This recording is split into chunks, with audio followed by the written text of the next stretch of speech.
Tonight, we step into a world shaped by deep snowdrifts, pine smoke drifting through the cold air, and the long, hushed nights of the far northern coast. A world where wooden villages rest beneath layers of frost, where the steady breath of the winter wind brushes against. Viking-era homes, and where each quiet hour carries the calm rhythm of a land shaped by centuries of frozen winters. Allow your mind to slow. Allow the stillness of the north to guide you gently toward rest. In Tea Story, we follow a lone traveler, arriving at a remote Scandinavian settlement as night settles over the snow-covered world. Together, we will explore wooden longhouses warmed by gentle hearths, witness winter crafts shaped by steady hands, listen to ancient northern legends whispering through the darkness, and feel the peaceful silence of a village sleeping beneath frost. The entire tale is crafted in our soft medieval narration style, designed to help our listeners unwind, relax, and drift quietly toward sleep. If this is your first visit to Go to Sleep Historian, please consider subscribing to support the channel and enjoy more peaceful historical sleep stories like this one. And to our regular viewers and listeners, thank you for returning once again. Your presence and support allow these calm journeys into the past to continue. When you're ready, let us begin tonight's gentle winter tale. When the spoken history comes to a gentle close, soft, relaxing music will begin to play quietly in the background. Its calm, steady tones are designed to help your mind drift even deeper into rest, guiding you peacefully into sleep as the story fades away. The frozen evening had already laid its pale blue veil across the northern horizon when the lone Travella approached the outskirts of the Scandinavian village. Snow stretched in every direction, unbroken except for the narrow path shaped by sled runners and the steady footsteps of those who ventured between settlements. The world was still, as if the land itself was waiting for night to settle fully upon it. Above the distant treetops, the last strands of daylight faded like old threads pulled loose from a winter cloak. Before the traveler rose, the wooden archway of the village gate, a simple construction of pine trunks, bound with frozen cords and dusted with snow so fine it seemed powdered from crushed moonlight. No god stood watch, for in these harsh months, no raider or wanderer dared roam without purpose. The villagers knew that the deep cold itself was a far greater sentinel than any human hand. A lantern flickered beneath the arch. Its iron frame, wrought by a blacksmith long accustomed to winter's demands, cast a warm amber glow upon the snow. The flame inside it danced slowly, as if lulled by the rhythm of the coastal winds that rolled steadily in from the distant fjord. The traveler paused at the gate, letting breath cloud the air in soft white bursts. The scent of pine smoke drifted from the village center, carried by wind currents that wound through the tightly clustered homes. It mingled with a faint, earthy smell of damp wood timber that had endured season after season of frost. Entering the village felt like stepping into a hidden world, preserved beneath layers of silence. Each longhouse stood with steep wooden walls and sloping roofs buried under snow thick enough to muffle every sound. Carved beams jutted from the rooftops, shaped into symbols of protection, curved runes, animal heads, and interwoven spirals, meant to keep wandering spirits at bay during the longest nights of the year. Between the houses ran narrow paths, cleared by hand, their borders marked by piles of snow that rose almost to the traveler's chest. Along these paths, lanterns hung from wooden posts, their flames trembling gently, but holding firm against the cold. The light they cast stretched across the snow like golden threads woven into the fabric of the night. The traveler made slow progress, boots sinking deep into the frozen path with each step.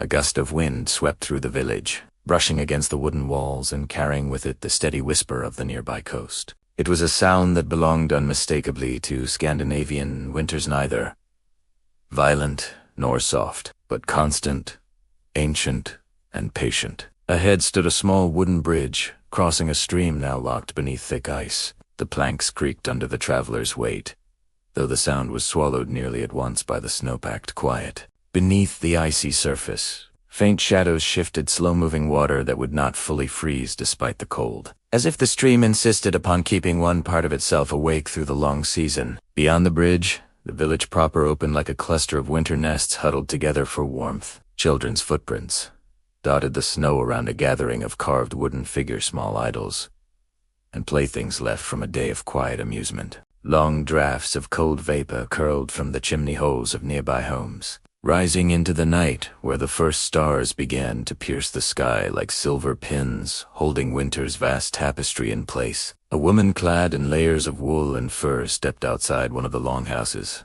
carrying a woven basket. She looked up briefly at the traveler, not startled, but curious. In-season strangers were rare, yet the people of this region were accustomed to wandering souls seeking warmth, news, or rest. With a nod of polite acknowledgement, she returned indoors, drawing her heavy wooden door closed behind her. A soft orange glow seeped through the seams of the house, hinting at the crackling hearth within. The traveler continued toward the central hearth mound, a low stone structure where a communal fire burned throughout the winter months. As the figure approached, warmth radiated from the fire even across the open air. The flames rose in calm, steady motions, fed by thick logs of pine, their resin snapping quietly in the cold.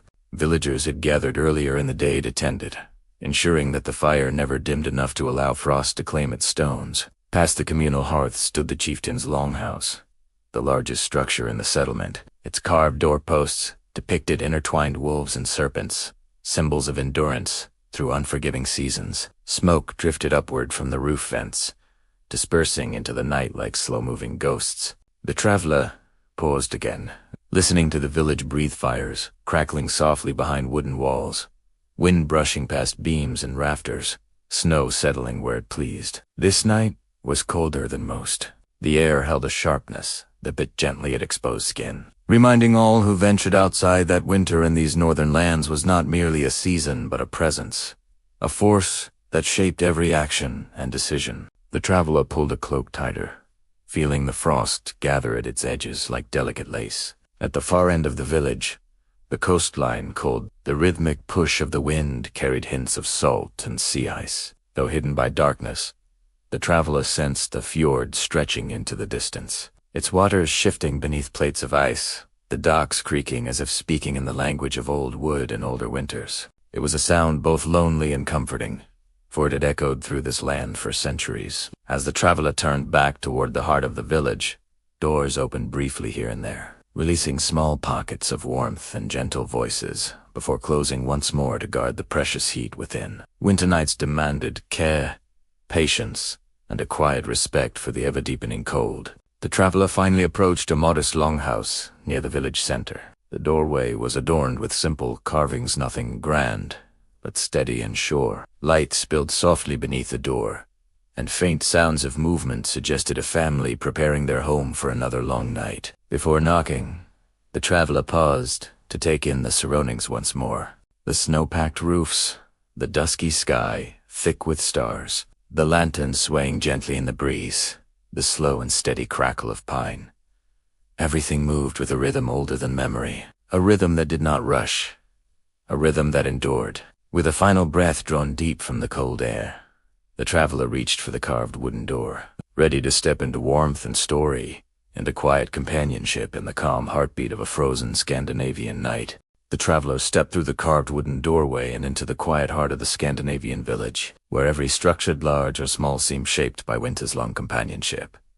Here, wood was not merely a material. It was a living memory of the forests that guarded the settlement, a sheltering presence that stood between cold winds and the fragile warmth of human life. The village's architecture revealed itself slowly, as though each longhouse wished to maintain a polite reserve even in its stillness. Their walls were built from timber pulled from the deep forests to the east, straight trunks of pine and spruce, split and smoothed by practiced hands. Each plank bore faint marks of carving knives and axes, a quiet reminder that these homes were shaped more by patience than speed. Over generations, villagers had learned precisely how much to notch each beam so the wood would swell properly in the cold, sealing out the winter air. Roofs curved gently downward beneath their heavy blankets of snow. Many were layered with thick bundles of straw or turf-dense mats of earth and root that held heat like the hide of a bear. Frost clung to the edges of these roofs, forming pale crystalline borders that shimmered against the rising moonlight. The shapes were not uniform. Some longhouses stood tall and narrow, others low and broad, built to fit the size of the families within. Yet they all shared the same expression of earnest endurance, as though bracing themselves patiently against the long, cold season. At the center of the village lay a wide clearing where several pathways met. Here, the ground was firm beneath packed snow, smoothed by countless footsteps. Wooden posts encircled the clearing, each carved with spirals and symbols of the old northern traditions runes, etched to guard against storms, wolves, sickness, and the wandering spirits that villagers believed traveled across frozen nights. Flames flickered in the lanterns hung upon these posts, casting the runes into soft relief and sending thin shadows stretching across the snow. To the left of the clearing stood a row of storage houses. Their doors were tightly bound with leather straps to keep out the wind, and their roofs rose sharply to prevent snow from piling dangerously high. These structures held dried fish from the summer catch, bundles of herbs gathered during the warm months, and sacks of barley carefully protected from moisture. The traveler paused at one of the storerooms and listened.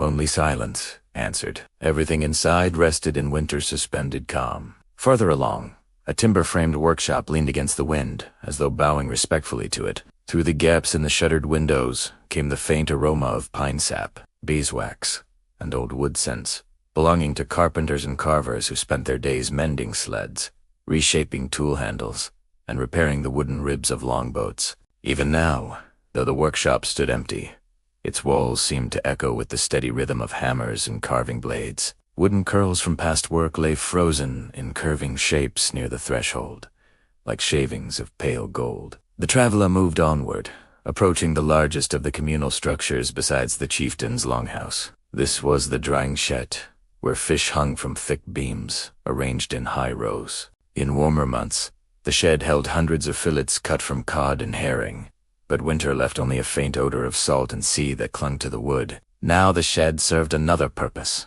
storing the long planks reserved for future ship repairs. Each plank was chosen and placed with care, for a well-made longboat required timber that had rested properly through at least one winter. The traveler ran a hand across one of the planks, feeling the cold smoothness and imagining the distant summers when the fjord would once again buzz with activity. Across the square stood the smaller homes of fishers and craftsmen. Their doorways were framed by simple wooden masks, shaped into solemn faces protective spirits. Villagers believed that warded off bad fortune. Snow gathered in gentle drifts around these thresholds, softening the sharp lines of the wooden steps. Thin trails of smoke rose from the chimneys, carrying the scent of pine and juniper into the night. Some doorways bore hanging wreaths of dried winter herbs, left as offerings to household guardians. Others had bundles of reeds suspended above them, said to keep mischievous winter sprites from wandering indoors. As the traveler walked slowly through the clearing, lantern light caught the frost crystals that clung to the beams of the nearest longhouse. The tiny shapes sparkled, forming a delicate border around the carved motifs of wolves, bears, and serpents that danced along the wooden edges. These carvings were older than most of the living inhabitants, and no one truly remembered which ancestors had first shaped them. Their smooth curves and sharp lines held the quiet artistry of hands long gone, hands that had known winter as intimately as their descendants did now. A soft creak echoed nearby. The traveler turned to see a wooden shutter swing gently open on its iron hinge. A warm glow spilled into the cold air, followed by the slow silhouette of a villager adjusting the shutter before closing it once more. The brief light revealed the thickness of the longhouse. Walls logs interlocked tightly, sealed with layers of moss and pitch. It was this construction, perfected through centuries of need, that allowed families to sleep safely, even when the sea winds howled like distant spirits. The traveler's gaze followed the lines of the longhouse roofs toward the fjord. There, at the edge of the village, stood several raised wooden boathouses, each built on sturdy stilts. Their slanted roofs were angled sharply, allowing heavy snowfall to slide away rather than burden the structure. Though the boats inside remained anchored in frozen silence, the boathouses themselves seemed to lean slightly toward the distant sea, as if longing for the thaw that would once again set their timbers afloat. Walking slowly, the traveler reached out to touch one of the supporting beams. The wood was cold yet firm beneath a thin film of frost. It had endured more winters than any person alive, and would likely endure many more. Carved into its surface were marked short, vertical lines grouped in patterns that recorded how many times the boathouse had been repaired. Each set of marks represented a storm survived, a winter endured, a generation's touch. A pair of ravens perched atop a nearby roof, their black feathers gleaming faintly under the lantern light. They watched the traveler with quiet interest, their heads tilting subtly as though recognizing another soul wandering through the winter night. Ravens were creatures of omen in these lands, but tonight they made no sound. They simply observed, guardians as old as the forests themselves. The wind shifted once more, curling around the wooden structures and brushing loose snow from the roof edges. The sound was soft, like the sigh of an ancient tree. It wrapped around the traveler, carrying with it the whispers of the architecture that stood as the village's wooden heart. Every beam, every carved post, every carefully shaped board seemed to speak in the same steady language. We endure, we shelter, we remember. The traveler paused in the center of the clearing, taking in the full quiet of the scene. The homes, the storerooms, the workshops, the boathouses were bound not only by timber, but by the shared breath of generations that had shaped this place with their hands, stories, and hopes. Wooden walls rose steadfast against the night.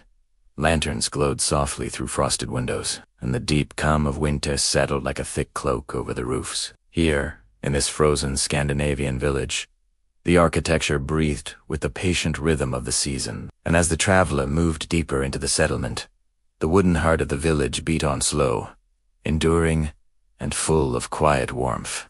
Under the thick, unbroken blanket of snow, the villagers moved with calm purpose, shaping each day around the tasks that cold weather demanded and the quiet patience it required. The traveler, walking slowly along the narrow snow-packed paths, observed the steady work that made winter survivable in this remote Scandinavian world. At dawnif, the pale glow that passed for dawn could truly be called that villagers rose with the same deliberate care as the fires they tended. Longhouse doors opened briefly to let in the crisp air, but were closed again quickly to keep the precious warmth within. Smoke drifted from every chimney, a soft gray that dissolved into the white sky, carrying with it scents of pine resin, dried fish, and smoldering juniper branches. The traveler's steps led toward the animal shelters first.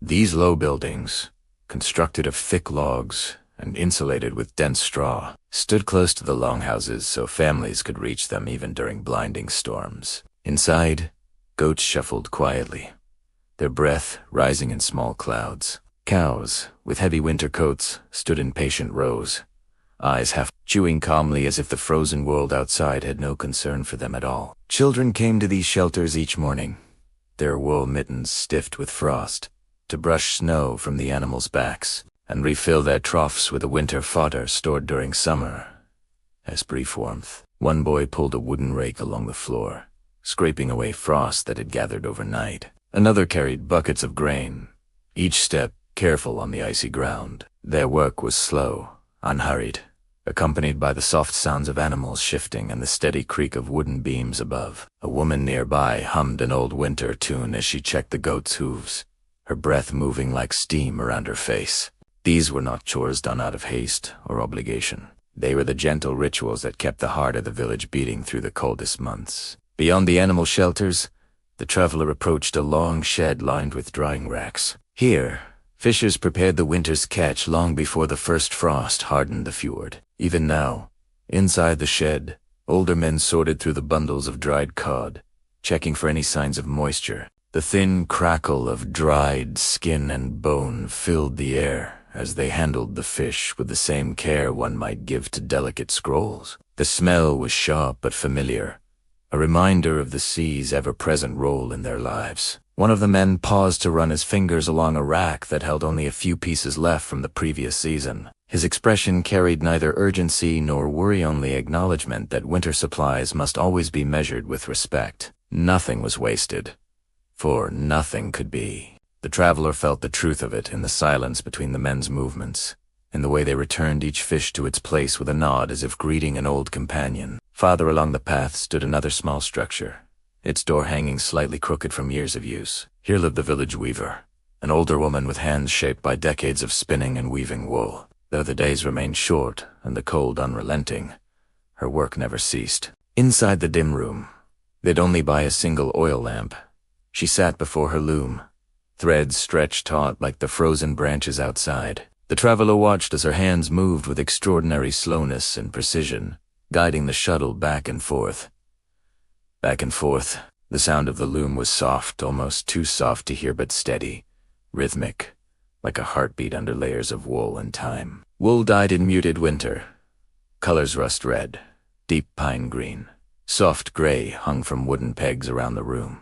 These threads would become mittens, shawls, cloaks, and blankets, each one crafted to hold warmth against the season's chill. The weaver lifted her eyes briefly, offering a quiet nod to the traveler before returning to her patient motion, letting the fabric grow row by row under her touch. The traveler stepped outside again and felt the cold settle deeper. Snow fell lightly now, drifting in slow spirals from a sky so pale it nearly blended with the ground. Across the path, the carpenters had gathered near the workshop, their tools resting on a sturdy wooden table. Winter did not halt their work. Instead, it shifted their focus. Longboats slept under snow along the shore, but tools, household items, and wooden fixtures still needed tending. One carpenter sat on a low stool, carving a fresh handle for a broken oar. Each cut of his blade was purposeful, slow, and smooth. Every shaving fell in a quiet curl, joining the small pile at his feet like pale ribbons of the forest. Another man sharpened the edges of a sled runner, using a whetstone in steady, circular motions. They spoke little, their words reserved for important matters. But the silence between them was companionable, shaped by years of shared work. The traveler passed them and followed a faint trail to a sheltered alcove near the cliffside. Here, the fishers mended their nets by firelight, the nets woven from tough, thin fibers gathered and twisted during warmer months were spread out like delicate lace across wooden frames. A few fishers sat with bone needles in hand, threading new strands into torn sections. Their movements were slow, guided more by memory than by sight, for the fading light was barely enough to illuminate the work. The fire beside them crackled softly, sending sparks upward like tiny stars escaping into the wind. The fishers worked without hurry. They knew winter was long, and the sea gave no promises. Nets must be strong when the thaw finally came, when boats would once again nudge into the fjord's waters. The travelers stood quietly, listening to the pop of burning pine and the whisper of wind pushing across the snowy ground. Not far from the netsmith's alcove, younger villagers gathered around a pile of birch logs, splitting them for kindling. The sharp cracks of splitting wood echoed through the still air, each echo softened by snowdrifts. Birch bark peeled away in thin silver strips, carried off by the wind. One young man tested the weight of each log before stacking it neatly beside a longhouse wall, where the family would retrieve it for their hearth in the coldest hours of night. As evening deepened, the village seemed to slow even further, though its quiet labor continued. The traveler noticed an older couple near their longhouse, repairing a winter sled. They knelt in the snow, fitting new leather bindings to the frame, speaking in low voices that blended with the wind. Their hands moved without hesitation. They had done this many winters before. The sled would carry firewood from the forest, herbs from the hills, and in the harshest storms, perhaps even a child or elder needing shelter. Through all of this, the village remained calm. Winter did not bring frenzy or fear, only stillness, preparation, and steady endurance. The traveler saw no frantic movement, no raised voices, no hurried steps. Every task was performed with a patient respect for the season, an understanding that winter promised nothing yet gave its own quiet rewards: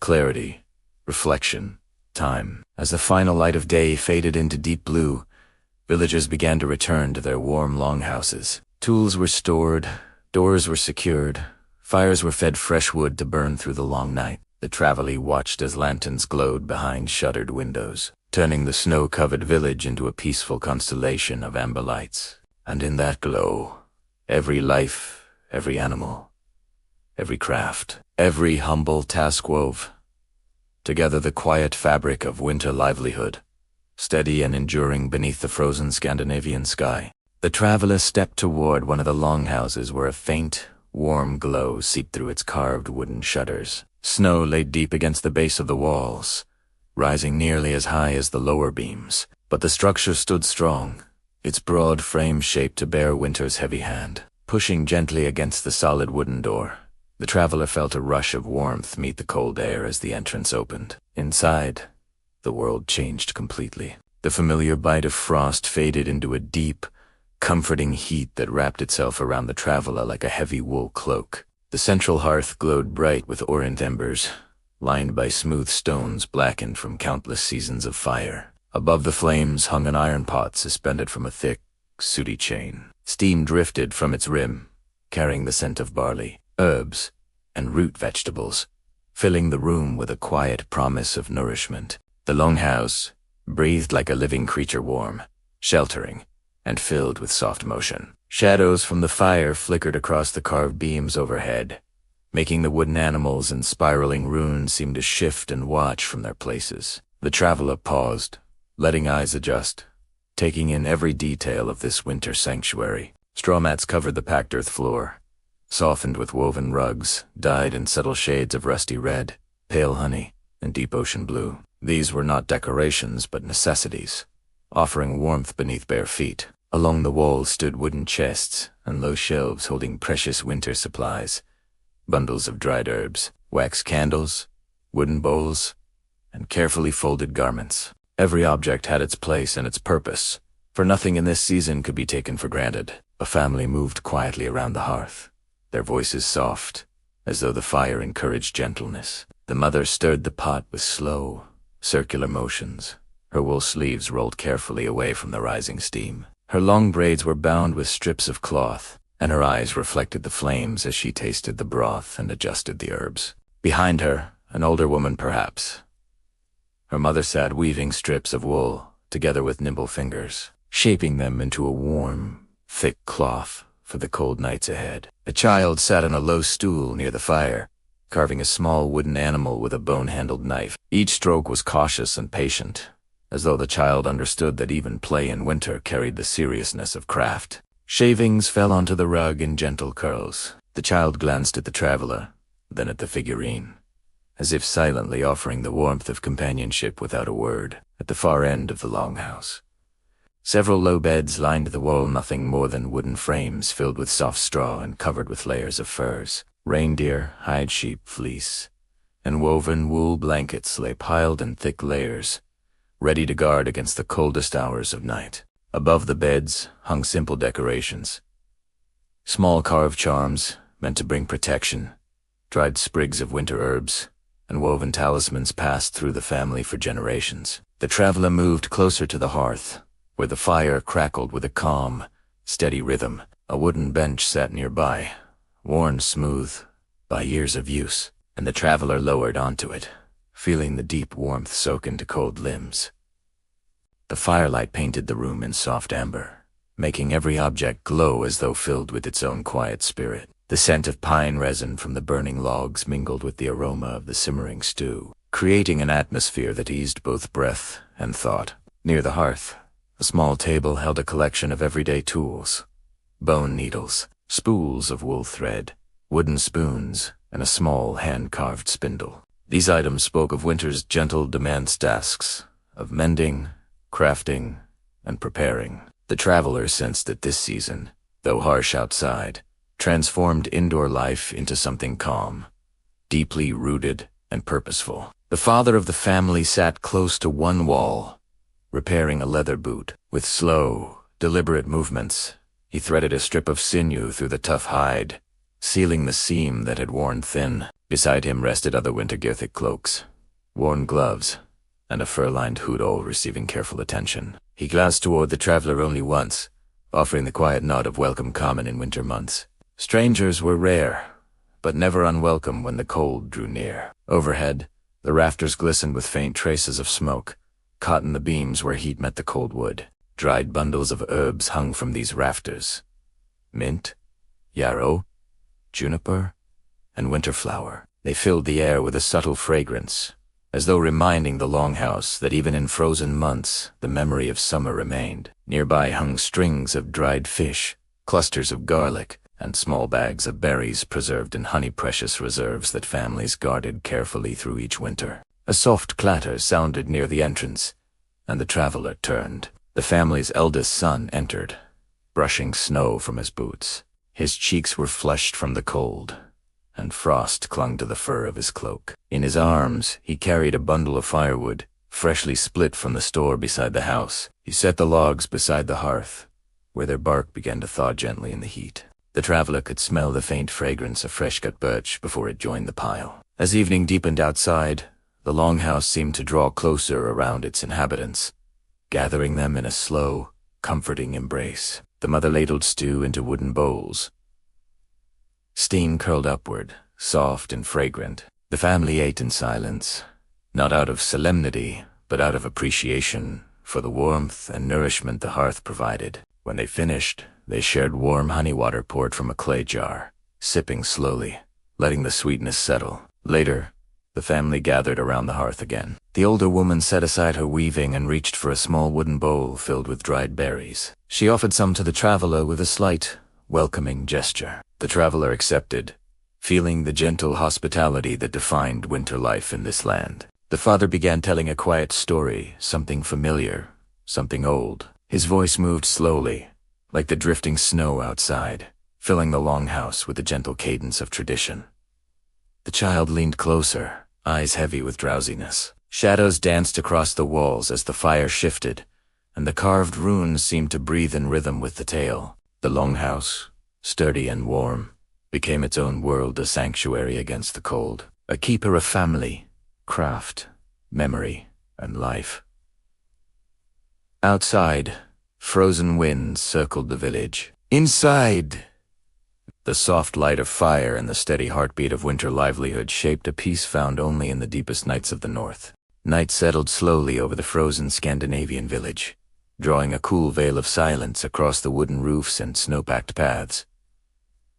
Inside the longhouse, however, warmth deepened. The hearth glowed brighter, its light moving in soft waves across woven tapestries and carved beams. As the traveler sat near the fire, the quiet rituals of winter cooking began, rituals shaped by necessity, patience, and generations of long, snowy nights. The family moved with an easy understanding, each knowing the rhythm of preparing food in a land where winter's grip never loosened quickly. The mother lifted the heavy iron pot from its chain to stir the thick barley stew simmering within. Each motion was slow, careful, unhurried. The wooden spoon traced circles through the mixture, pulling up tender slices of root vegetables softened by hours of gentle heat. Steam rose in long threads, carrying the earthy scent of parsnip, carrot, and the faint sweetness of barley. The older woman, seated close to the hearth, added herbs that had been dried during the short summer, crushed juniper berries,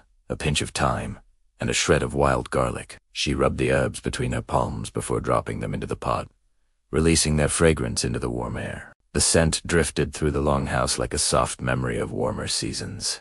Near the hearth, a wooden tray held tonight a simple feast, pieces of salted cod that had been soaked through the afternoon to soften their brine, roots roasted directly on the hearthstones until their skins blistered, and thick slices of coarse rye bread set near the fire too warm. The traveler watched as the father carefully lifted the cod from a clay bowl, his hands steady as he placed each piece onto a small wooden plank beside the fire. He sprinkled the fish with a blend of crushed herbs and a trickle of melted fat saved from autumn hunts. Then he slid the plank close enough to the hearth that the heat kissed its surface. The cod did not sizzle loudly, it cooked quietly, steadily, absorbing warmth in a soft whisper. A faint aroma of the sea drifted into the room, mingling with the earthy fragrance of roasted roots and the rich steam from the stew. The child, sitting cross-legged near the fire, turned one of the root vegetables with a pair of wooden tongs. The vegetable's skin had blackened slightly, but the family knew this was the mark of proper roasting. Beneath the char, the flesh would be warm, soft, and sweet. The child looked to the mother, who nodded with approval before returning to her stirring. In the back of the longhouse, a clay jar was From within came the soft scent of honeyed drinka, simple mixture of warm water and fermented honey, left to rest for several weeks. The older woman poured some into a carved wooden cup, its rim adorned with tiny runic symbols, meant to bring health through the coldest nights. She held the cup near the fire, warming it gently before passing it to the family members one by one. The traveler received a cup as well. The drink was warm on the tongue, lightly sweet, soothing to the chest. It carried a comfort deeper than taste, a reminder that even in the frozen months, there were small luxuries preserved from the harvest seasons. The family settled around the hearth, taking their familiar places. The wooden bowls were set on low stools. The mother ladled thick scoops of barley stew into each bowl. The stew was rich with vegetables, bits of cod softened from simmering, and small flecks of herbs. When the traveler took a spoonful, the warmth spread slowly, sinking deep into weary limbs cold from the long journey. Beside each bowl, the father placed a portion of roasted roots, their soft centers steaming as the skins split under the gentle pressure of a wooden knife. The rye bread, dense, coarse, and deeply flavored, was passed around next. The mother cut thick slices and set them near the hearth once more so they remained warm. No one who said winter meals were not hurried events. They were moments of quiet connection, warmth, and reflection. The fire crackled softly, pine resin popping in gentle bursts that illuminated the room. Shadows danced across the walls, moving slowly like living tapestries. Outside, the wind pressed against the wooden walls in long, steady breaths, but inside, the winter meal created a world of calm refuge. As the family ate, the father shared a low, quiet story of past winter's hell. His grandfather had taught him the art of drying fish when he was a boy, how the village once ran short on roots during a harsh snowstorm but survived by sharing what little each family had, how the hearth was always the center of life, the heart of every home in the darkest months. The child listened wide-eyed. Barley stew, cooling slowly in the bowl. The traveler noticed how the child's fingers held the wooden spoon with a mixture of care and eagerness, learning not just how to eat the food, but how to appreciate the time and labor woven into each bite. When the stew had been eaten and the roasted roots savored until only their skins remained, the older woman brought out a small treat.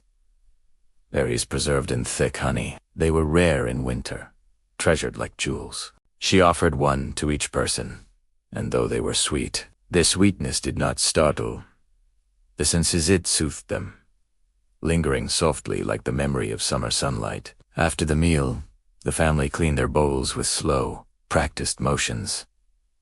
Some winter nights required saving every last bit of warmth, every last scrap of food. Tonight, however, the longhouse felt abundant not in feast, but in comfort. The traveler watched as the mother poured water into the cooking pot, letting it rest near the fire for soaking. The father placed the plank used for cooking the cod onto a nearby shelf, too dry for the next meal. The older woman tidied the herbs, tying their small bundles tightly with thin cord before returning them to their wooden box. Once everything had been put in its place, the family gathered closer to the fire. The child curled beneath a thick woolen cloak, eyes already heavy. The adults sipped the last of their honeyed drink, listening to the wind whisper outside. Winter meals were more than sustenance. They were reminders that life continued even beneath snow-covered skies, that warmth could be preserved against the cold, and that simple food prepared with patience held a comfort deeper than any feast. As the fire dimmed slightly, casting softer shadows across the room, the traveler felt the deep contentment that came only from sharing a warm meal on a frozen, Scandinavian neater comfort woven from humble ingredients. Old traditions, and the enduring spirit of a people shaped by winter. The night deepened outside the longhouse, and the winter wind brushed steadily against the wooden walls, a quiet reminder of the frozen world beyond. Inside, the hearth glowed with a gentle amber light, casting soft illumination across tapestries, furs, and carved beams. The family settled closer to the fire as a deeper stillness filled the room, the hour when old beliefs, whispered through generations, rose like warm breath into the quiet air. In these northern lands, winter was not simply a season, it was a presence, ancient and watchful. The people who lived beneath its long shadows carried traditions older than the village itself, shaped by snow, silence, and the star-filled northern sky. As the traveler rested near the hearth, the family began to observe their nightly customs, each one woven into the fabric of their life, like the threads of a winter tapestry. The older woman reached first for a small wooden box kept safely on a high shelf. Its lid was carved with spirals and runic lines, symbols that glowed faintly under the firelight. When she opened it, the traveler saw inside a few precious objects. Small bone charms, smooth river stones, marked with runes, a bundle of dried herbs, tied with red thread, and a tiny carved figure shaped like a guardian spirit. These items were not treasures of wealth, but anchors of belief kept safe, handed down, trusted through every winter. With a slow, measured hand, she lifted the carved figure. It was shaped from pale driftwood, its face little more than two simple lines for eyes and a carved curve for a mouth. Yet the figure carried a presence, a quiet watchfulness. The older woman placed it gently on a wooden stool near the hearth. The child watched this ritual with deep seriousness, hands folded in silence, understanding that even in the simplicity of the carving lay meaning. Next, the mother took a small bowl filled with dried juniper needles. She held it over the fire, letting the heat warm the needles until their scent drifted into the air sharp, clean, and ancient. Juniper smoke was believed to ward away wandering spirits of winter, those restless forces that roamed the frozen world in the darkest hours. The thin smoke curled upward, weaving through the rafters and slipping out through the roof vent with threads of chimney smoke. As it rose, the family bowed their heads in quiet acknowledgement. The father then reached into the wooden box and drew out a smooth stone etched with runes. The marks were straight and bold, carved long before his own birth. He set the stone near the hearth, turning it so the runes faced the room. These symbols, he had once explained, represented protection, strength of home, unity of family, and the endurance of warmth through winter's long grasp. One rune in particular, shaped like a branching tree, symbolized the ancestors whose spirits were believed to watch over the living. He touched the stone with his index finger, then nodded toward the traveler, inviting silent respect. It was a gesture, not of command, but of shared understanding that all who sat beneath this roof, even for one night, were part of the circle of protection the runes invoked. The child moved next. With small, careful steps, the child retrieved a small clay lamp from a low shelf. It had been shaped by hand and decorated with simple carved wave symbols of the fjord outside. Into the lamp, the child placed a thin twist of wool soaked in oil. The mother struck flint against steel, sending a spark into the wick. A small flame rose, soft and golden. The child carried the lamp carefully to the far side of the longhouse, placing it near the door. This lamp, the father explained, was lit each night to guide friendly spirits inside and keep harmful ones away. The flame was small, but its light was gentle and steadied the very qualities the villagers sought. In winter, when the rituals were complete, the family gathered around the hearth again. The older woman began to speak, her voice low and calm. She told one of the old tales, neither frightening nor grand, but steady, like a river moving beneath winter ice. She spoke of the ancestors who walked these lands long ago, of fishermen who braved the frozen fjords with only the stars to guide them, of mothers who kept fires burning through the longest nights, and of wandering spirits who drifted through forests and mountains, watching over travelers who respected the old ways. Her voice rose and fell like wind against a cliff, and the firelight flickered softly against her face, deepening the lines carved by many winters. The tale shifted then to the powers of fire. How the first settlers believed that fire itself carried the spirit of protection. They believed each flame was a tiny rebirth of the world's first hearth, a gift brought down from the heavens. Fire was not to be wasted nor allowed to die without cause. Even now, the villagers fed the flames with quiet reverence, understanding that the light within their longhouse was more than heat. It was life itself. The traveler listened as the father added his voice, telling a shorter story, one passed down through his own line. It spoke of small lights seen moving across snowy hills, guardian lanterns, carried by spirits who guided lost wanderers home. No one feared these lights, he said. They were signs of mercy in a land where snow could easily swallow a person whole. The child listened with wide, shimmering eyes, the kind that held belief without question. For the villagers, stories were not entertainment. They were threads that bound them to their ancestors, to the land, to the unseen presence woven through the winter air. As the stories quieted, the longhouse grew even stiller. The flame of the clay lamp by the door trembled gently, its light touching the floor in soft strokes. The juniper scent lingered, mixing with the warmth of the hearth. The carved driftwood figure stood watch, its simple face serene and eternal. Outside, the wind shifted. It pressed against the walls in a long breath, not harsh, but steady its voice, older than any story told tonight. The villagers paused, listening. To them, the wind was not just air. It was a messenger carrying whispers from mountains, forests, and seas. They listened not with fear, but with the quiet respect of those who understood that all forces of nature seen and unseen moved through the world with purpose. The traveler felt the presence of these beliefs settle gently around the room. Nothing about them was dramatic or loud. They were not spells or incantations, but the simple acts of living people who found meaning in the coldest nights through rituals of comfort, symbols of protection, and stories of ancestors who had lived and endured before them. As the fire crackled in a slow, steady rhythm, the family bowed their heads once more, offering a brief moment of silent gratitude. Not to any single god or spirit, but to warmth, to shelter, and to the unseen forces that kept them safe through winter's long watch. In that hintily flickering silence, the traveler felt something ancient and kind settle into the heart of the longhouses. Enduring belief that the night and all its mysteries could be faced not with fear, but with calm, tradition, and the quiet strength of a people shaped by the frozen north. Winter in the northern village moved with a rhythm all its own, slow, deliberate, shaped by the steady whisper of wind against wooden walls and the soft crackle of pine in every hearth. But inside the longhouses, where warmth held firm against frost, another rhythm took shape each evening.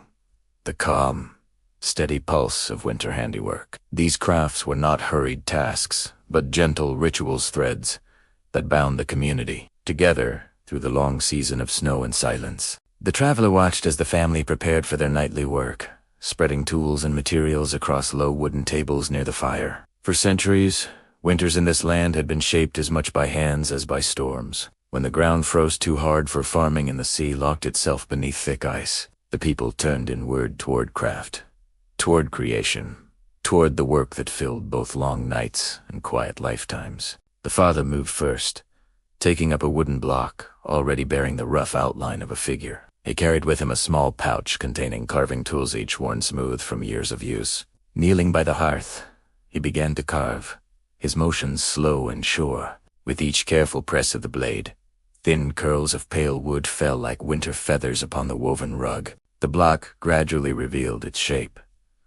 A small, toy horse, simple yet strong, its head slightly bowed as though standing against the northern wind. Carving toys for children was a cherished winter craft, one passed from parent to child across generations. The father shaved the horse's mane with delicate strokes, pausing every so often to brush away shavings and study the grain of the wood. There was no rush, no race to finish. The horse would emerge in its own time, guided by patient hands and the soft glow of the fire.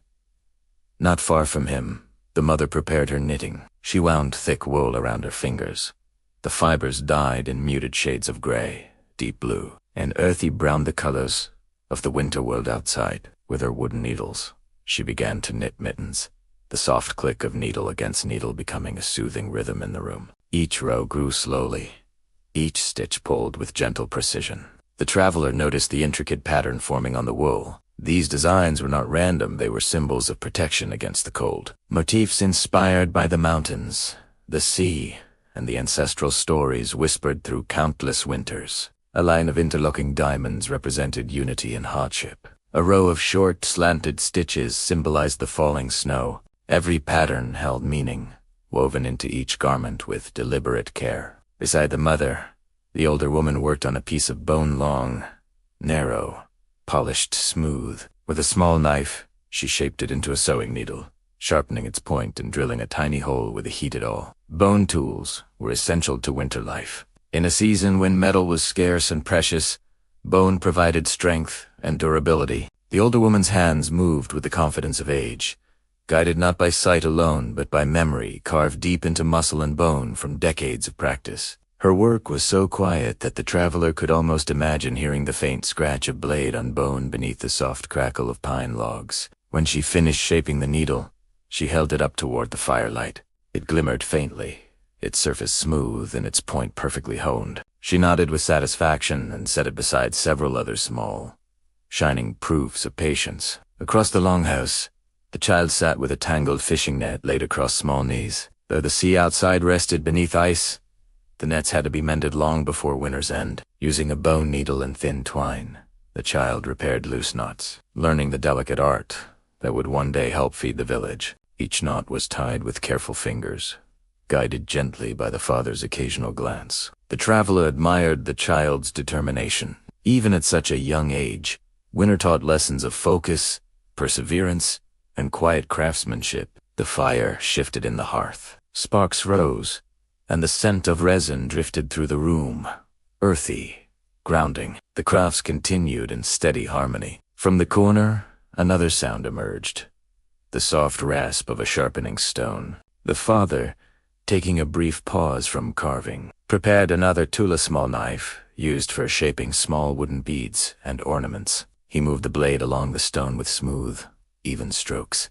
The sharpening itself was a craft, requiring patience, attention, and a steady hand. Tools, after all, were as important as the crafts they shaped. On the far wall, hanging from wooden pegs, were other handmade winter creations: woven baskets, carved bowls, wooden ladles, and small bone hooks. These were not luxuries. They were the fruits of the long season, made during nights when outside work was impossible. The villagers used winter not only to endure but to restore, mend, and prepare for the demanding seasons ahead. The traveler noticed a wooden frame leaning near the hearth. On it hung freshly spun wool, twisted into thick strands. The mother paused her knitting long enough to check the wool's tension, her fingers running along the fibers with gentle familiarity. Spinning and weaving, like carving and knitting, were winter anchors. Every longhouse contributed its own collection of garments, tools, and objects, each piece vital to survival. As the night grew deeper and the wind pressed harder against the roof, the family continued their work. There was a peaceful unity in the longhouse, a sense that everyone, even the traveler, belonged to the moment. No one spoke loudly. Conversation drifted in soft waves, shaped by the environment itself. Winter did not invite noise. It guided hands toward calm, rhythmic motion, shaping thoughts into quiet focus. The father's wooden horse was nearly complete now. He carved the legs with slow precision, ensuring the toy would stand firmly. When he blew gently across the wood, shavings scattered like snowflakes, the child paused long enough to watch, eyes sparkling with anticipation. The father smiled faintly, handing the unfinished horse to the child for inspection. The child examined it with care ease, tracing each line, fingers running over the carved mane. Approval came in the form of a shy smile before the child returned to the fishing net. Newly motivated, the mother completed another section of the mitten, folding it over to examine her progress. The wool was thick and warm, crafted to protect hands through bitter outdoor tasks. She placed the finished rows neatly on her lap, then resumed her next stitches with steady rhythm. The older woman, satisfied with the day's needle-making, began polishing a bone comb, its smooth spine shaped like a northern whale, its teeth carved with delicate precision. She worked slowly, bringing out a faint shine with a piece of soft cloth. Outside, the coastal wind hummed with ancient patience, brushing the snow against the longhouse walls. Inside, the crafts continued, unfolding with the same steady rhythm that shaped every winter night in this frozen land. Winter might have been harsh beyond the door, but within the longhouse, creation blossomed quietly: wood, wool, and bone, transformed by hands that knew the value of slow work, warm fire, and the enduring strength of northern craftsmanship. The night outside the village deepened into a vast blue stillness, and the traveler, wrapped in a thick fur cloak, stepped beyond the longhouse door to feel the frozen air of the northern coast. The shift from warm hearth to winter night was sudden and sharp, like walking from dream into ancient memory. Snow crunched softly beneath each step, and the cold wrapped itself around the traveler with familiar northern patience. The village lay quiet, its paths lined with soft lantern glow, but beyond the final wooden fence posts, past the last cluster of turf-roofed homes, the frozen coastline stretched wide beneath the pale sky, untamed, immense, and breathing the deep rhythm of winter. Here, the sea met the land not with waves of blue water, but with heavy plates of ice, layered like glass forged by the season itself. The traveler made their way toward the shore, boots sinking into snowdrifts, shaped by days of steady wind. The coastal air smelled of salt and cold iron, of seaweed held fast beneath frost, of ancient tides sleeping under ice. The wind blew in long, even breaths, never hurried, never loud, its voice low and constant, the old voice of this northern world. The first sign of the shoreline was the sound not of waves, but of deep, distant creaks. The ice shifted in slow motion, its thick surfaces expanding, tightening, groaning softly as if speaking in a language older than the runes carved on the village beams. The traveler paused, listening. The sound was gentle yet powerful, a reminder that beneath that frozen skin lay the restless spirit of the sea. The wooden docks reached out from the shore like sleeping arms, covered in a thick layer of frost. Snow piled high on the planks, turning them into soft white pathways that led out toward the frozen water. Their timbers groaned as the wind brushed against them, making each dock sound like a memory whispering into the night. The traveler stepped carefully along one of the docks, where icicles hung from the edges like crystal, teeth-long, sharp, and glistening in the dim starlight. The wooden beams beneath vibrated faintly, alive with the subtle tremors of the ice-covered fjord. Even frozen, the sea moved, shifted, breathed. The villagers knew this well. They respected the stillness, but never trusted it fully. Beyond the docks, the sea stretched as far as the traveler could see, a vast white plain broken by jagged ridges where the ice had buckled. The wind swept across it in smooth waves, pushing fine curls of snow across the surface like drifting smoke. Each gust moved with purpose, shaping small ridges along the frozen expanse, erasing footprints, smoothing the world into silence. The traveler watched as a lone seabird flew low across the horizon, its wings beating slowly. Its cry a thin, distant call echoed faintly across the ice before fading back into the night. In winter, only the hardiest birds stayed behind, guardians of the coast who endured the cold as naturally as the pine trees of the forest. A wooden longboat rested upside down on supports near the shore, its hull thick with frost. In warmer months, it would glide through the fjord, its oars pushing through green water. Now, it slept beneath a blanket of snow, silent but not forgotten. The traveler brushed a hand along the curved ribs of the boat, feeling the cold grain of the wood smooth, strong, shaped by master craftsmen whose hands understood both the sea and the winter winds that governed it. Nearby lay other boats, smaller and older, some half buried in snow, some wrapped carefully in thick ropes. They were not abandoned, only resting. Winter demanded patience from all things. The sea granted few offerings this season. The villagers did not fight it. Instead, they listened to the ice, watched the sky, and waited for the thaw. From the coastline, the village looked like a cluster of glowing embers scattered across the snow-white land. Lanterns flickered near doorways, fires burned within longhouses, and faint trails of smoke rose toward the sky, where stars shone cold and sharp. The wind weaved between the wooden homes, rattling shutters gently, bending around corners, pressing its steady song into every carved beam. The traveler turned back toward the sea. The silence here was immense but not empty. It was filled with the breath of wind, the deep groans of ice, the distant whisper of seabirds, and the quiet strength of the frozen coast. This stillness was not a lack of life. It was life held in quiet suspension. The traveler walked farther along the dock, stopping where the wood met the first thick sheet of ice. Their reflection, faint and blurred, wavered on the frost. Beneath the ice, the sea moaned softly, its voice rising and falling in slow pulses. It sounded like a deep drum echoing through the earth, a steady heartbeat beneath winter's white cloak. The wind picked up slightly, brushing snow from the traveler's cloak. It came from the north, carrying with it the cold breath of distant mountains and untamed lands. The chill pressed into the traveler's skin.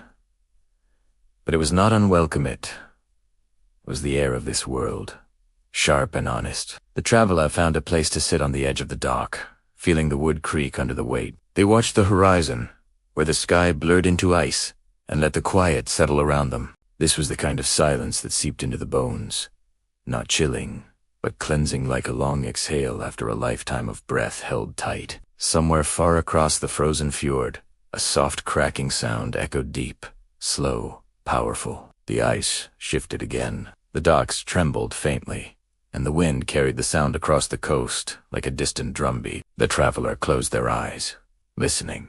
This land, the traveler understood, taught its people to be patient, to endure, to move with the seasons rather than fight them. The coastal wind was a teacher, the frozen sea a guardian. Together, they shaped the heart of every winter night in this northern world. A final gust swept across the fjord, pushing snow in a silver arc across the dock. The traveler rose slowly, tucking the fur cloak tightly around their shoulders. The lanterns of the village beckoned from the distance, warm and steady. As the traveler walked back from the coast, the wind followed gentle now, like a companion guiding the way. The frozen shoreline behind whispered its ancient lullaby, a song carried through countless winters, unchanged, eternal, calm. Tonight, the sea slept. The wind breathed, and the village, sheltered under stars and snow, rested in the deep stillness of the northern night. The traveler made their way back from the frozen coastline, boots sinking softly into the snow-packed paths that wound between the wooden homes. Lanterns glowed in quiet clusters, their light trembling gently in the steady wind, though deep night had settled across the land. The village was not fully asleep. There remained one place where warmth, story, and companionship lingered longer than anywhere else. The Winter Gathering Hall. The hall stood near the center of the settlement, its broad wooden frame rising sturdily beneath layers of snow. Frost gleamed along its roof like silver dust. Carved posts flanked the entrance, one shaped like a wolf's head, the other like a great bird with wings folded back. These guardians watched over all who passed through, their forms softened by winter's touch but no less proud. As the traveler approached, a low amber glow seeped through the seams of the wooden shutters, and the muffled hum of soft voices drifted into the cold air. Unlike the longhouses, which held the quiet rhythms of family life, the gathering hall was the village's shared hearth, its meeting place, its sanctuary, the warm heart beating at the center of the frozen community. The traveler pushed open the heavy door, stepping inside. Warmth embraced them at once, kind of warmth that reached deep, spreading through bone and breath. The hall was large, its ceiling supported by thick timbers darkened by time and countless winters. Along the walls hung tapestries of wool and fur, heavy enough to keep the bitter wind at bay. These cloths depicted scenes of the seasons, woven in patterns of soft winter hues.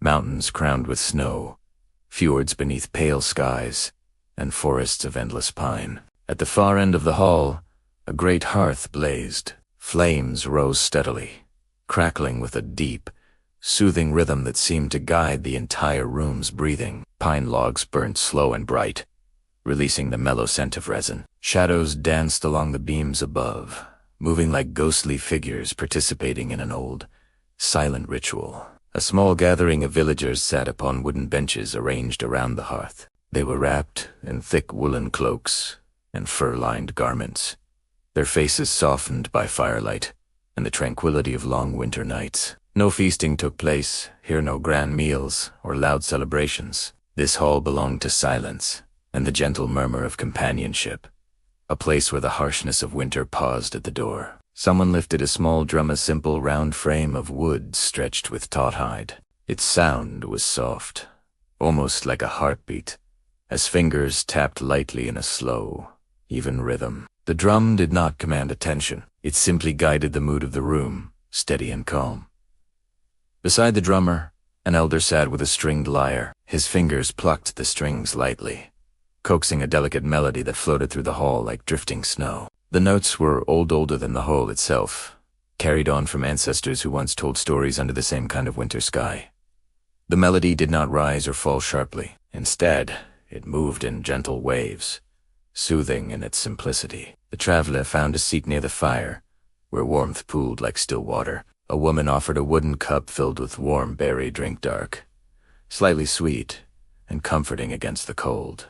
The traveler accepted with a slight nod, feeling the heat spread through their palms and into their chest. The gathering hall brought the village together, not in excitement, but in peaceful unity. Tonight, like many winter nights, the people came to rest, to share soft words, to feel the steady presence of neighbors.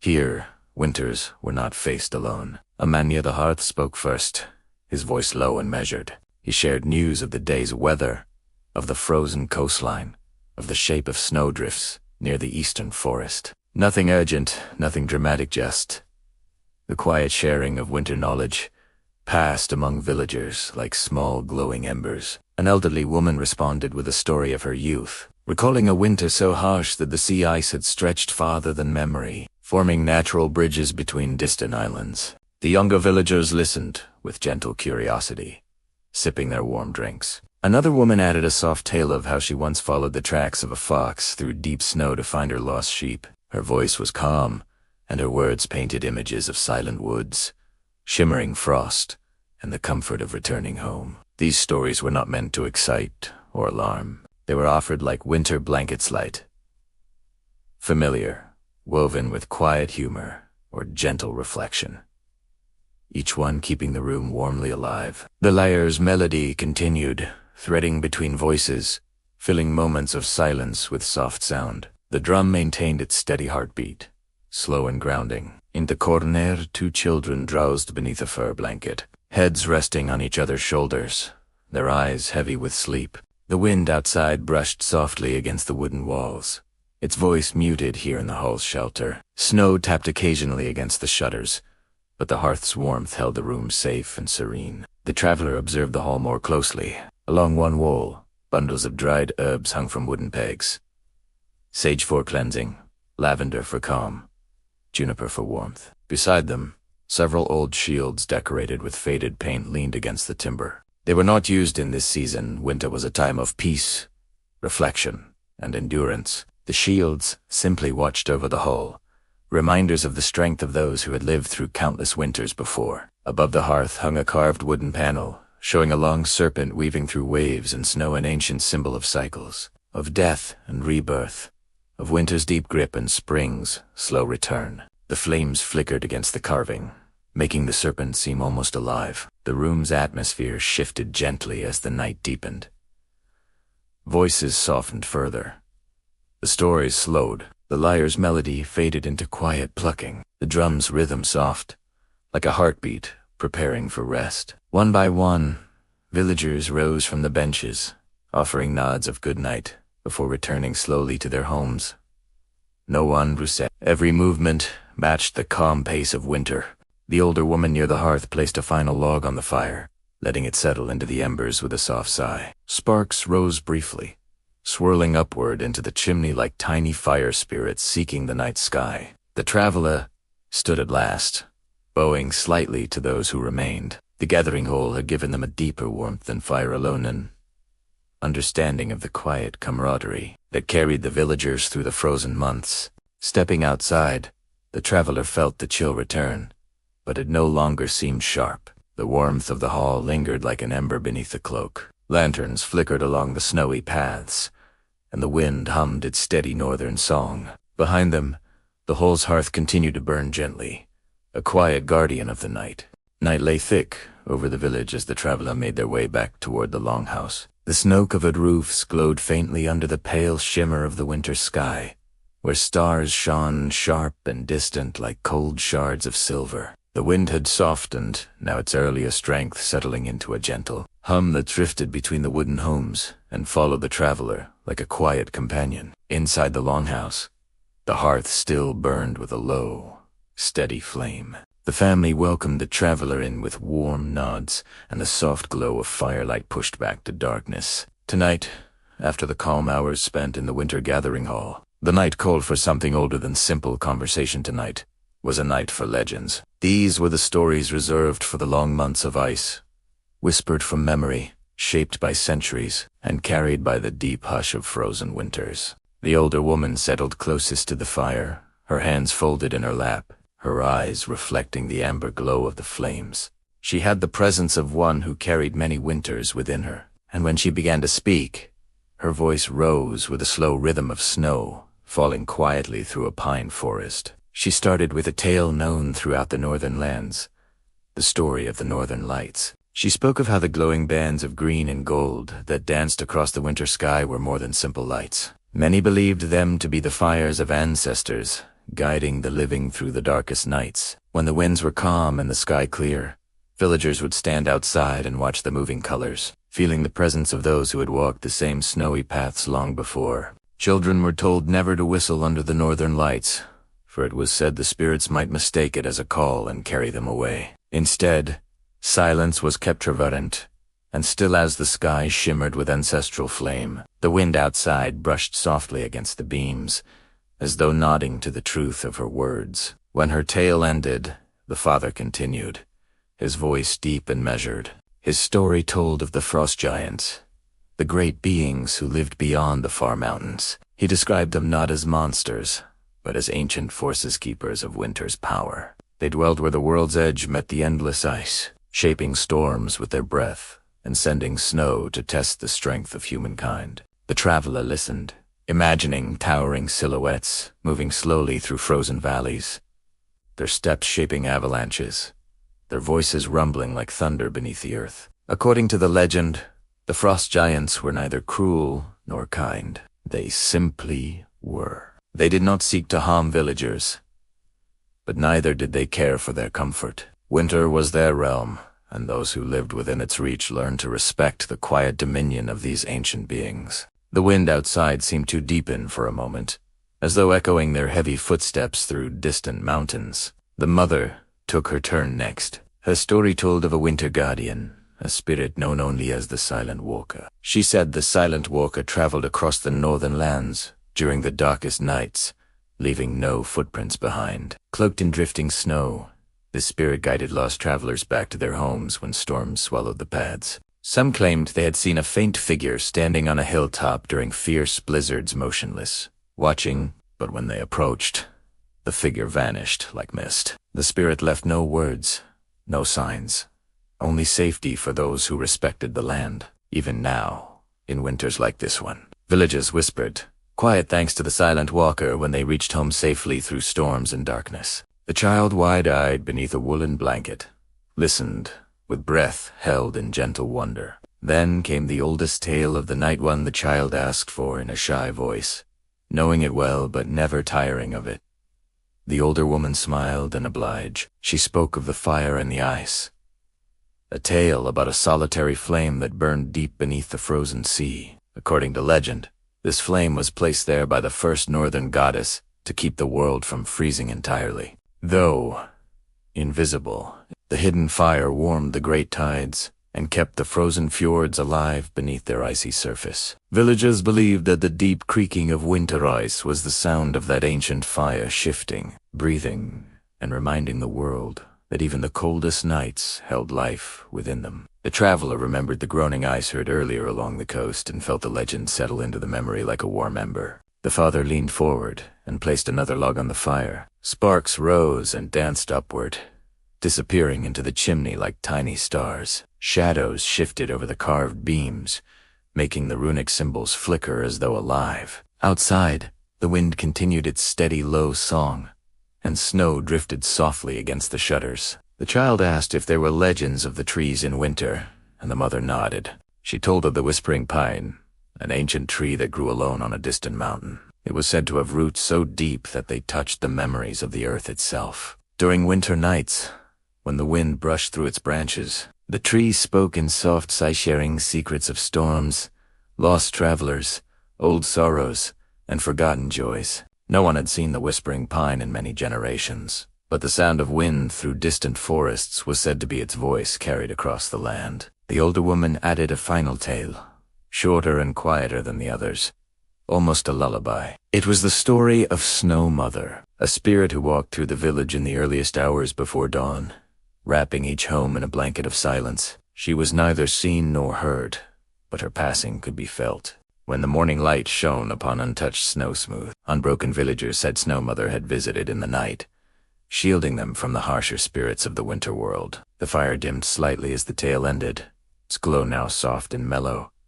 The longhouse fell into a deep, peaceful stillness. The legends hung in the warm air, not frightening, not sharp, but gentle reminders of the world's ancient mystery. They soothed rather than stirred, their weight like layered wool blankets upon quiet minds. Outside, the wind hummed, as though remembering the stories alongside them. The older woman adjusted the driftwood guardian figure near the hearth. The mother filled a final cup of warm honey water. The child, wrapped snugly in furs, leaned sleepily against the father, eyelids heavy but still shimmering with lingering wonder from the tailies. The traveler felt the deep calm that only winter legends could bring, a sense that the world, vast and cold though it was, held countless unseen guardians, spirits, stories, and silent watchers who shaped every snow-covered night. And so, beneath the glow of the hearth and the whisper of wind, the longhouse rested in the gentle embrace of ancient northern lore stories shaped by ice and stars, told through generations, and alive in every winter night of this frozen land. The hour grew late in the northern village, and the winter night deepened into its quietest realm. The hearth inside the longhouse had dimmed to a soft glow, its flames no longer rising but breathing gently among the glowing embers. Outside, snow lay smooth and undisturbed, stretching across the settlement like a pale blanket drawn carefully over a sleeping world. This was the time when winter's silence reached its fullest strength, a moment villagers called night's deepest breath. The traveler sat near the hearth, wrapped in a thick woolen cloak, watching the light shift across the wooden beams above. The carved runes shimmered softly, their shapes rising and falling with the faint flicker of embers. Silence settled across the longhouse, not heavy or imposing, but calm, patient, deliberate. It was the silence of a land shaped by centuries of cold, the natural stillness that came when wind paused, fire softened, and night took its rightful place. The family had already settled into their beds. The child slept beneath a pile of furs, breaths deep and slow, tiny hands curled beneath the woolen blankets. The mother and father lay nearby on their low straw beds, their silhouettes outlined by the faint glow of the hearth. The older woman slept closest to the fire, her gentle snoring blending with the soft crackle of pine. Each breath,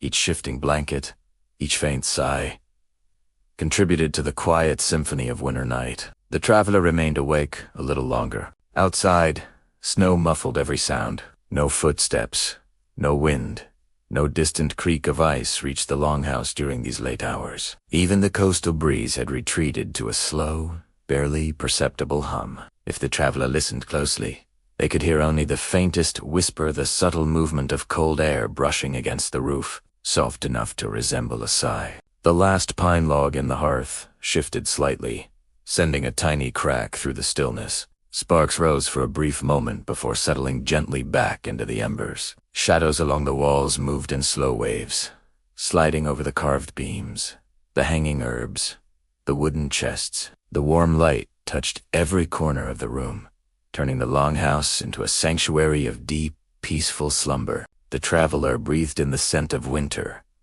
faint pine smoke, dry wool, cold air seeping gently through the door seams, and the lingering aroma of herbs burned earlier in the night. The scent was ancient, calming, familiar even to one who did not call this longhouse home. It carried the promise of safety's shelter against the frozen world outside. The snow continued falling softly, though the traveler could not see it. Its presence could be felt in the muted world beyond the door, in the gentle weight pressing against the walls, in the thick quiet that only snowfall could create. Snow was winter's deepest lullaby, soothing the village into rest and erasing the marks of the day. The embers flickered again, and the traveler's gaze followed the dimming firelight. This hour was so late that it no longer belonged wholly to night, yet too early for dawn held a magic of its own. It was the time when dreams ran quietly through longhouses, weaving between sleeping families, when old stories rested, satisfied, when the land itself breathed slowly through the frost. This was the silence the ancestors had spoken of, the silence where even past and future seemed to pause,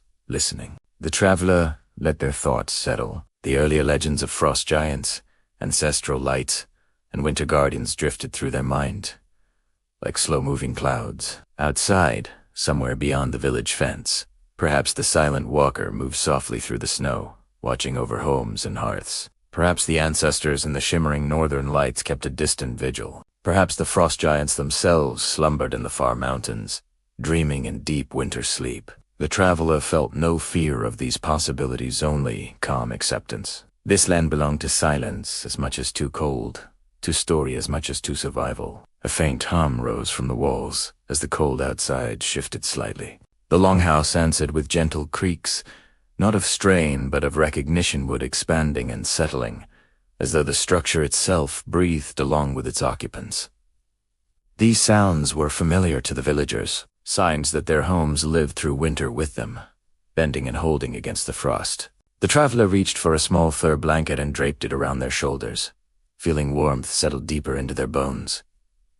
The fur, soft and thick, carried the faint scent of the foresta, reminder that everything inside the longhouse had once belonged to the world beyond. Time passed, with quiet subtlety. The embers dimmed further, turning from orange to a deeper red, like the last heartbeat of a softly dying flame. The only light now came from the glow of snow outside, filtering faintly through the cracks between shutters. It was a light so pale it seemed almost dreamlike, giving the room a silvery tone. The traveler finally lay down upon a straw bed offered earlier by the family. The straw was warm beneath a thick layer of wool, and the traveler's body sank gratefully into its comfort. The furs pulled over them, trapped the heat quickly, forming a small cocoon against the cold. From this low vantage point, the traveler could hear the soft breaths of the sleeping family blending with the gentle hum of the winter night. The rhythm was slow, steady, soothing. It reminded the traveler of the sea beneath its frozen skin, a deep,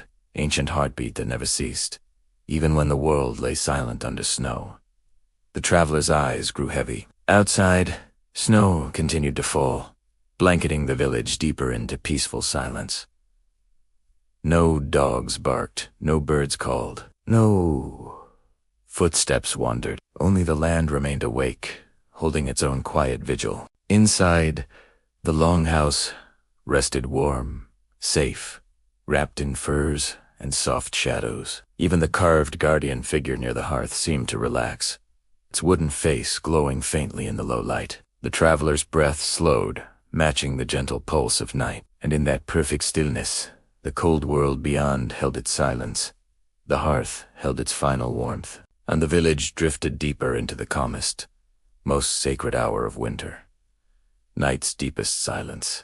The first hint of dawn arrived quietly, long before the sun itself made any promise of appearing. It began as a faint softening of the night, a pale, cool glow that filtered through the cracks of the wooden shutters, washing the longhouse in a gentle gray light. The embers in the hearth still breathed faintly, tiny points of red nestled within soft ash, as though holding on to the last heartbeat of the night. The traveler stirred beneath the thick furs. The deep silence of the late hours had shifted into something new, not louder, but lighter. The kind of silence that belonged not to the darkness, but to the slow, patient approach of a new day in winter. Outside, frost coated every surface of the village. Icicles hung from the eaves like long crystal spears. The snow that had fallen during the night lay in perfect shimmering faintly with hidden blues and silvers beneath the soft dawn glow. The world felt suspended, caught in a moment where nothing had yet begun and nothing had quite ended. Inside the longhouse, the family began to wake. The older woman was the first to rise. She moved quietly to the hearth, her woolen socks brushing softly across the floor. Kneeling beside the ashes, she stirred the embers with a carved wooden poker. Tiny sparks fluttered up, drifting lazily before settling again. With practiced hands, she added a thin piece of kindling, blowing gently until the faint red glow sharpened into a soft orange flame. The traveler watched as the fire awakened, casting new light into the dim room. The flames stretched themselves like sleepy limbs, growing slowly, savoring the warmth they spread.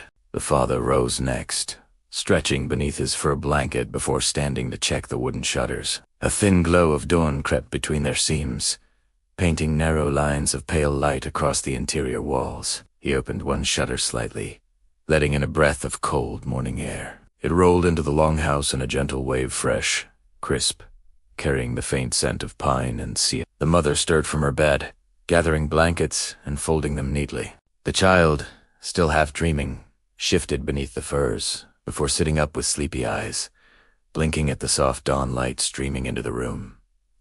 No one spoke loudly. Morning in winter was not a time for hurried voices or abrupt movements. It was a slow unveiling, like watching frost melt from a window pane, or seeing the first color return to a snow-covered landscape. The family moved into quiet routines. The mother warmed a small pot of water at the hearth, its steam rising like a pale ghost into the air. She added a pinch of dried herbs, chamomile, perhaps, or Mintan poured the warm infusion into wooden cups. The elder sipped first, her breath rising in gentle spirals above the cup. The father placed a small bowl of dried berries on the table, simple, nourishing food to begin a winter day. The child reached for them with soft, eager hands, eating slowly as they woke more fully. The traveler joined the family, accepting a cup of warm, fragrant drink. Its heat spread softly through chest and limbs, easing the cool remnants of sleep and night. After a few quiet moments, the father opened the longhouse door. Cold air spilled in, but it carried no harshness, now only the serene, crisp calm of dawn beneath frost. The early light brightened the snow outside, turning the landscape into a pale canvas touched with delicate shadows of longhouses, fence posts, and frost-covered trees. The family stepped outside one by one, the traveler following. The world was breathtaking in its stillness. Chimneys from nearby longhouses released thin trails of smoke, rising straight up into the cold air as though even the wind hesitated to disturb the dawn. Frost coated every wooden beam, turning the carvings on doorframes and rooftops into glimmering sculptures. The narrow paths were lightly dusted with fresh snow, their edges softened into gentle curves. In the distance, the coastline stretched beneath a faint haze of pale morning light. The ice on the fjord glistened like a great polished mirror, capturing the soft glow of dawn and holding it close to the earth. Even the docks, silent and covered in frost, seemed to shimmer as though caught between night and day. A few villagers ventured out of their homes, bundled in wool and fur. They nodded quietly to one another, acknowledging the shared blessing of a winter dawn. Their breath rose in white clouds, merging with the smoke drifting from the rooftops. The traveler walked slowly, taking in each detail. The snow-laden branches of pine trees, bending gracefully. The faint footprints left by a morning fox at the edge of the woods. The soft crunch of fresh snow beneath wool-wrapped boots. The scent of distant sea air mixing with the warm smell of chimney smoke. Every sense awakened gently, without hurry. The older woman pointed toward the horizon. The faintest blush of color-pale gold, soft rose began to gather where the sky met the distant mountains. The sun itself was still hidden, but its presence crept forward like a shy visitor, slowly illuminating the frozen world. A rooster crowed in a quiet, muffled tone, its call softened by snow. Nearby, a small herd of goats stirred within their shelter, the sound of straw shifting as they rose to greet the morning. The father crossed the yard to check on the woodpile, brushing off the fresh snow that had settled on top. The child followed him, breath puffing like little clouds, gloves brushing gently against frosted beams. The mother gathered snow in a clay bowl to melt later for cooking, and the elders stood watching the sky, a faint smile touching her lips. The traveler felt the calm energy of dawn move through the village like a quiet blessing. Nothing rushed. Nothing pushed. Morning in winter came gently, asking nothing more than acknowledgement. Slowly, the golden blush deepened. Light spilled softly across the snow, turning it from pure white to warm pearl. Ice crystals sparkled like tiny gems scattered across the rooftops. The village awoke not in noise or bustle, but in gratitude. The mother whispered a morning blessing under her breath, simple ancient words thanking the warmth of fire, the protection of home, and the return of another day beneath winter's watchful sky.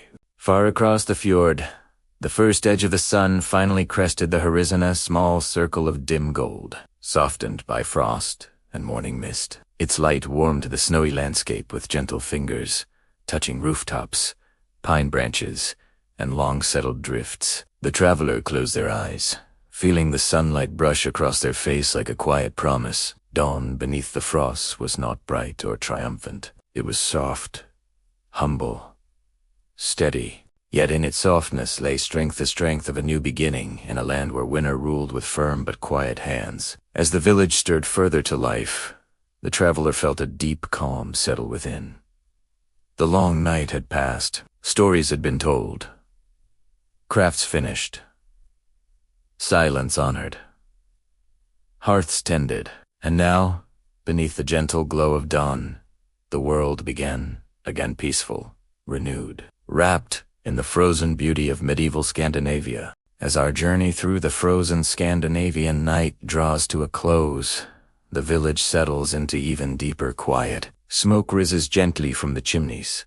Snow softens every sound, and the last flicker of the hearth fades in the longhouse. Together, we have walked along snow-packed paths, listened to the sigh of the coastal wind, felt the gentle rhythm of life within timber-framed homes, and glimpsed the quiet magic of winter traditions. Now, as the spoken story comes to an end, slightly relaxing music begins, softly guiding your thoughts into the stillness of night. Let the distant waves, whispering pine, and drifting snow carry you peacefully into rest. Thank you, dear viewers, for sharing this tranquil journey with us. May your dreams be calm, your sleep deep, and your heart warmed by the serene echoes of a medieval Scandinavian winter.